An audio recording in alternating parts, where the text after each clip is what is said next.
ស្ដីបងប្អូនទាំងអស់គ្នាមករន់នឹកមុខម្ហូបឃើញនៅបើអត់រត់អត់ទាន់ឃើញទេមកធ្វើស៊ុបមីសួរញ៉ាំទាំងអស់គ្នាបងប្អូនថ្ងៃនេះខ្ញុំធ្វើស៊ុបមីសួរហើយខ្ញុំមាននេះដូចជាសាច់មាន់ប្រហិតហេប៊ីយឺហ៊ឺហើយនឹងខ្ញុំមានថៃថាវខេរ៉ុតហើយនឹងផ្នែកបន្លែខ្ញុំមានដូចជាសណ្តែកបដោះហើយនឹងតកួនហើយខ្ទឹមបំពងជីវ៉ាន់ស៊ុយនិងក្រូចឆ្មាអញ្ចឹងបងប្អូនចង់ថែមជីអីទៀតដែលបងប្អូនចូលចិត្តបងប្អូនអាចដាក់បានតាមចំណង់ចំណូលចិត្តអញ្ចឹងណា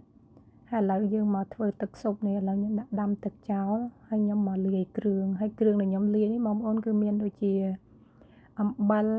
ទឹកត្រីស្ករប៊ីចេងហើយនឹងស៊ុបខ្នុរបងប្អូនស៊ុបខ្នុរបើយើង chicken broth គេហៅ chicken broth បងប្អូន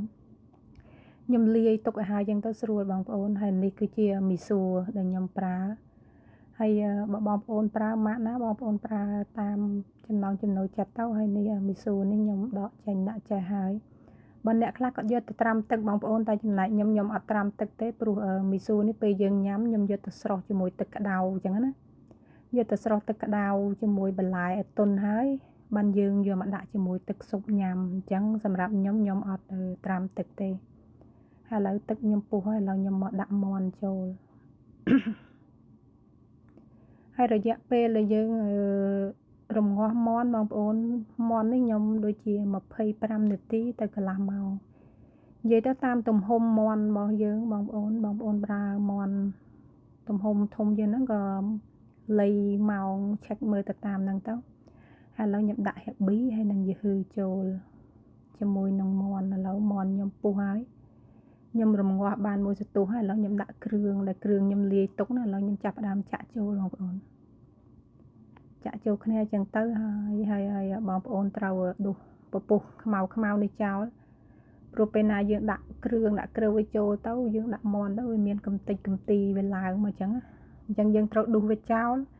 ឲ្យដើម្បីទឹកស៊ុបយើងបានថ្លាល្អបងប្អូនត្រូវដុសវាចោលអស់ត្រូវអាសាមកឆែកមកមើលដុសអញ្ចឹងណា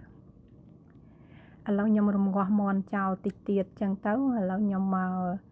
ដល់ពេលដាក់ប្រហិតហើយខ្ញុំមានថៃថាវហើយនឹងខេរ៉ុតដាក់ចូលរំងាស់ជាមួយនឹងពេលដែលមាន់ខ្ញុំរំងាស់បានសន្ទុះហើយអញ្ចឹងព្រោះខ្ញុំអត់ចូលចិត្តពេលបន្លែផុយពេកអញ្ចឹងទៅខ្ញុំដាក់ពេលដែលមាន់ពាក់កណ្ដាលឆ្អិនអញ្ចឹងទៅហើយឥឡូវយើងរំងាស់ចោលមួយសន្ទុះទៀតហើយឥឡូវយើងតោះបងប្អូនយើងទៅធ្វើទឹកត្រីទៅមើលពីរបៀបមើលធ្វើទឹកត្រីហើយឥឡូវមាន់ក៏ផុយហើយខ្ញុំដួសវាចេញសិនហើយចាំយើងទៅធ្វើរបៀបលាយទឹកត្រីនេះទឹកត្រីបងប្អូនធ្វើទឹកត្រីខ្ញុំមានម្ទេសហើយខ្ញុំមានទឹកត្រី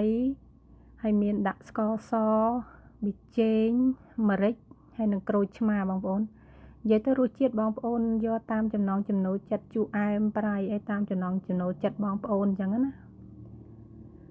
យកតាមចំណង់ចំណូលចិត្តរបស់បងប្អូនញ៉ាំខ្លួនឯងអញ្ចឹងទៅ